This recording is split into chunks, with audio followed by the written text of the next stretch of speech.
Olá, boa tarde a todos. E eu gostaria de agradecer aqui o candidato a vice-prefeito, Fabrício de Jesus, do PMN, nosso convidado de hoje na live, a CIP Eleições 2020. E eu gostaria de informar que durante o bate-papo, cada candidato terá espaço para uma apresentação, responder uma pergunta e deixar uma mensagem. O tempo será cronometrado para que cada candidato tenha o mesmo espaço. Fabrício, obrigada aqui pela sua presença aqui na nossa live, aqui junto com a Associação Comercial. Obrigado, eu que agradeço. Uma ótima tarde a todos que estão nos acompanhando. E eu queria que você se apresentasse aqui, você tem 3 minutos. Ok.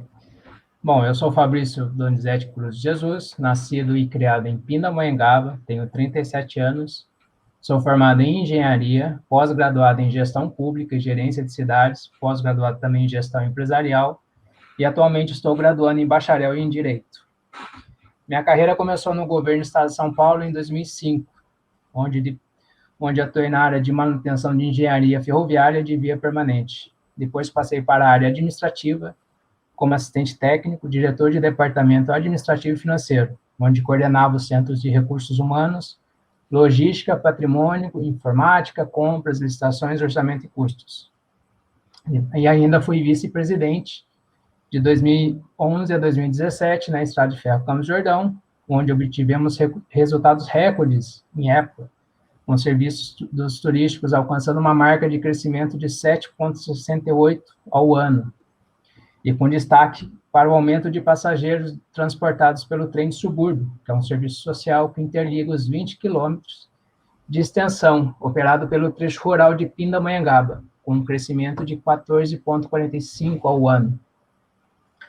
Ainda fui coordenador de comissão de licitações, economia de gastos públicos, o programa de bolsas de estágio da Fundap, coordenador de acessibilidade e gratuidade, o programa de ouvidoria, o programa de informações ao cidadão, o SIC, o Centro de Controle de Imóveis do Estado, o CCI, o Sistema de Gerenciamento de Imóveis, o SGI do Estado, e a Comissões de Avaliação de Documentos de Acesso, o CADA, e Sistema da Demanda da Casa Civil do Governo do Estado de São Paulo. E ainda, como vice-presidente, realizamos investimentos na ordem de 56 milhões em infraestrutura, com manutenção de compras de máquinas e equipamentos, para a modernização dos serviços operacionais da Estrada de Ferro Campos do Jordão em época. Uma das minhas bandeiras é que fui o idealizador da reestruturação administrativa do plano de carreira, por meio de leis, a 1211, de 2013, e a 1313, de 2017, e seus decretos de organização de funções e pagamentos de produtividade. E ainda conseguimos realizar um concurso público para 92 vagas no ano de 2014, fortalecendo o quadro dos servidores com mais técnicos e mais mão de obra qualificada para o órgão do Estado.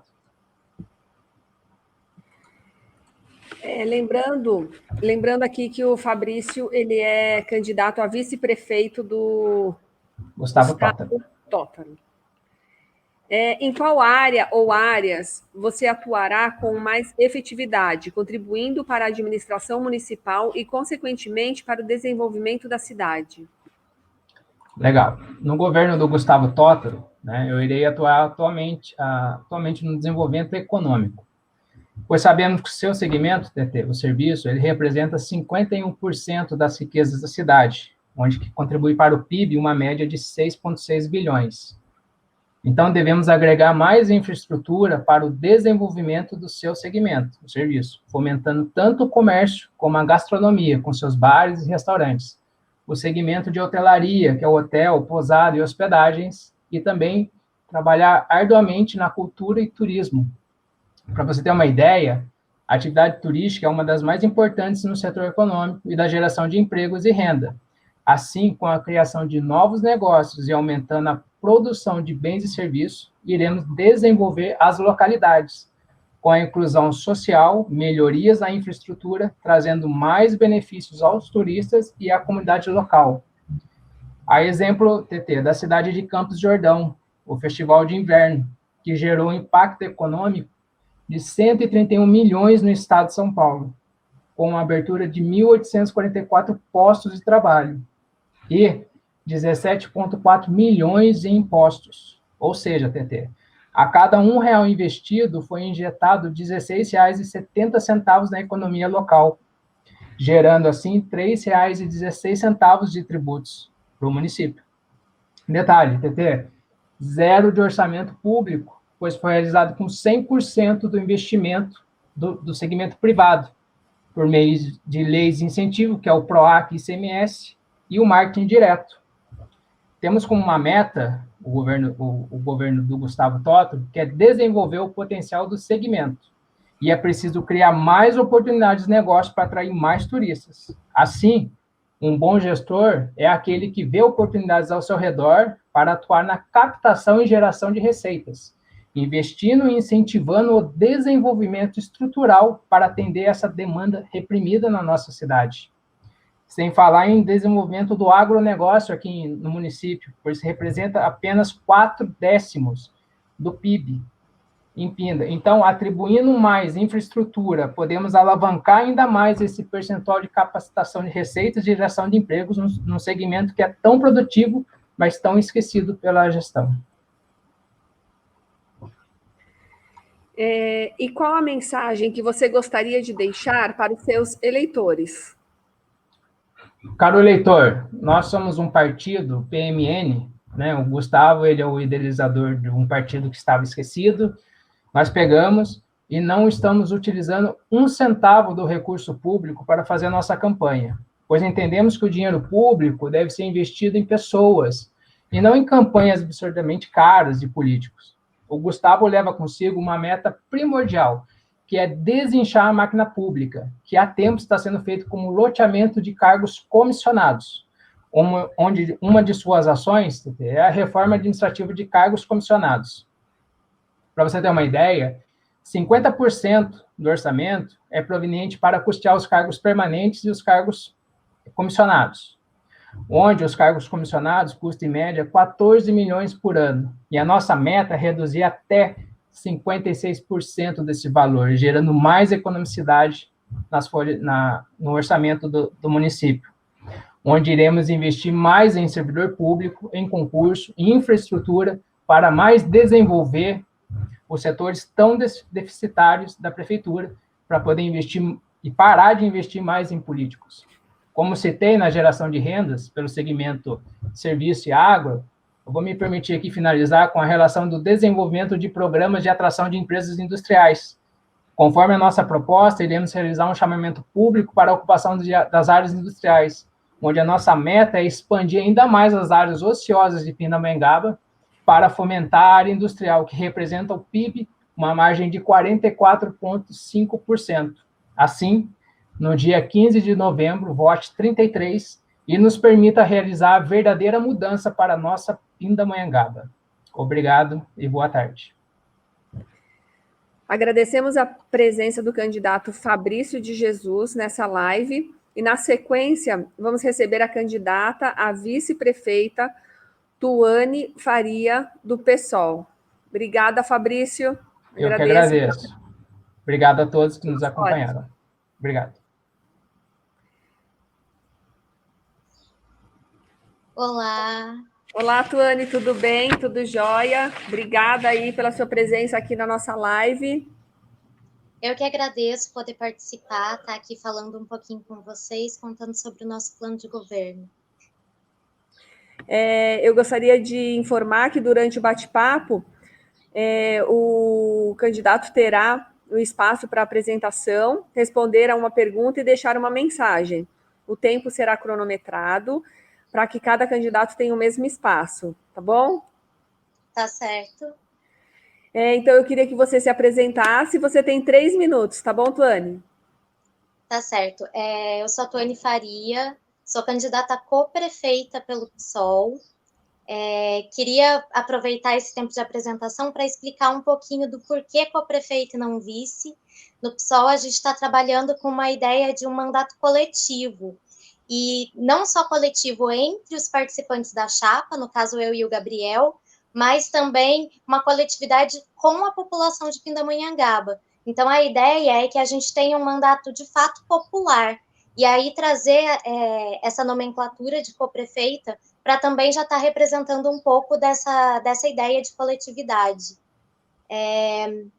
Eu não tenho uma carreira política, né, já efetiva, sou militante do PSOL, tenho atuado na militância antes de me institucionalizar dentro de um partido. Desde que eu entrei na faculdade, tomei um pouco mais de consciência das questões das políticas afirmativas, porque entrei na faculdade e aí passei por um processo de reconhecimento da minha classe, da minha cor, do fato de ser mulher e do que isso representava de fato nas dificuldades que a gente enfrenta na vida cotidiana e também na vida política, na vida pública, né? A gente tem ainda pouca representatividade feminina, pouca representatividade negra dentro das políticas, tanto municipais, estaduais e federais. Então,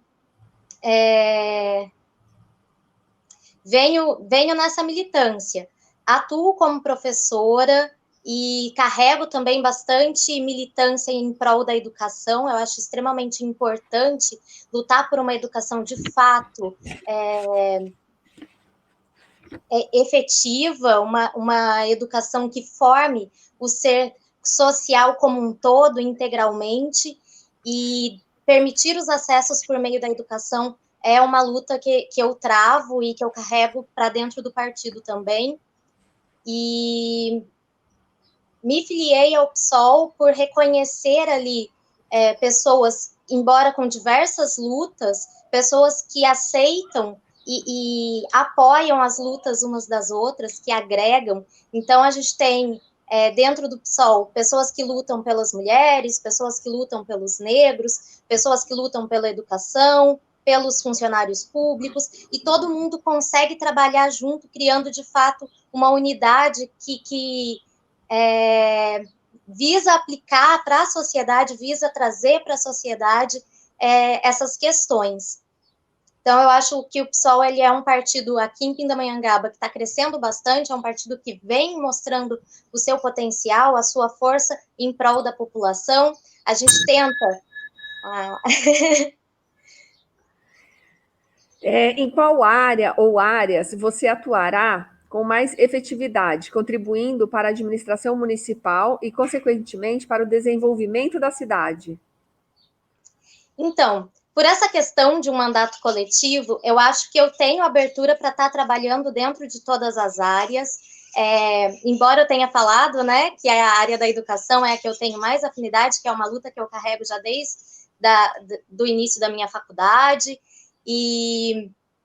mas também todas as questões de direitos humanos, de direitos para as diversas populações, as minorias que a gente tem.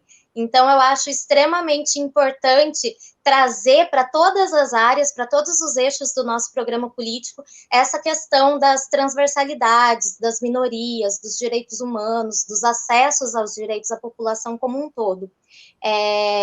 Então, trazer o fato do acesso à igualdade de gênero, de raça, e colocar isso dentro do eixo de trabalho, por exemplo, é algo muito importante, a gente conseguir viabilizar condições para que a população LGBTQIA+, tenha acesso aos empregos com qualidade, né? Não subempregos.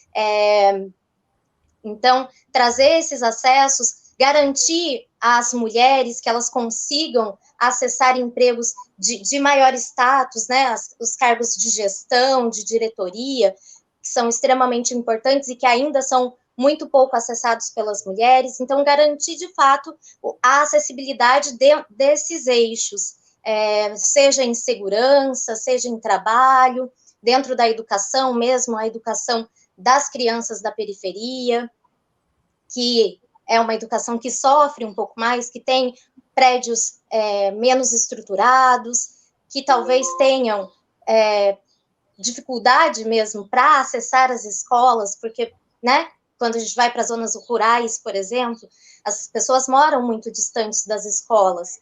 Então, garantir esses acessos, garantir a qualidade de direitos, para todas essas pessoas. Eu acho extremamente importante trabalhar dentro de todos os eixos essa questão de direitos humanos, de acessibilidade, essa questão de diversidade de minorias. Até na questão de comércio, foi uma questão que foi levantada em 2016, o quanto as mulheres conseguem estar dentro do comércio em Pindamonhangaba, quais são os cargos que elas conseguem acessar, né? Principalmente agora, né, falando um pouco mais para o meu lado, as mulheres negras, como elas conseguem estar no comércio aqui da cidade? Elas conseguem ser as empreendedoras? É fácil para que elas acessem esses espaços? Então, trazer um pouco o foco para isso e lutar ao lado dessas pessoas que têm tantas dificuldades, que carregam tantas dificuldades para estarem acessando. Qual a mensagem que você gostaria de deixar para os eleitores? Gostaria de pedir para que as pessoas elas tenham muita consciência na hora de estarem votando, perceberem que existem, sim, várias possibilidades, que existem possibilidades de se ter esse tipo de acesso que eu comentei aqui. Gostaria de lembrar a nossa chapa de vereadores, que é tão completa e é tão diferenciada. Nós temos mulheres negras, mulheres feministas, mulheres professoras, com os meninos também, né, funcionários públicos. Nós temos o Wilton aí representando os negros na luta pela igualdade racial, o KB, que é LGBTQIA+, e que também carrega essa luta para dentro do seu plano de governo. Então, chamar a atenção um pouquinho para a nossa chapa de vereadores, que está bem completa, e chamar a atenção também para esse tipo de construção de governo que a gente está trazendo, está apresentando para a Pinda, uma construção de governo realmente popular, com um plano de governo que foi construído pela população, dentro dos fóruns, dentro do próprio partido, e para um governo que visa também a consulta popular, que visa que a população esteja inserida dentro desse governo, trazendo os seus anseios, mostrando aquilo que ela precisa, podendo argumentar, de fato, o que ela quer para uma Pindamonhangaba melhor. Obrigada, viu, Tuane? Obrigada aí pela sua presença. Boa sorte para você. E também quero agradecer a todos que participaram aqui da nossa live. Agradecemos a presença da candidata Tuane Faria. E também gostaria de informar que, de acordo com a assessoria do Partido Democracia Cristã, a candidata a vice-prefeita Adriana Rangel está impossibilitada de participar da live, pois passou por uma cirurgia. E também, de acordo com a assessoria do Partido Cidadania, a candidata a vice-prefeita Maria Rita Bissoli não participará por um imprevisto de saúde com a mãe dela. Obrigada a todos que participaram aqui da nossa live e ótima tarde a todos. Muito obrigada.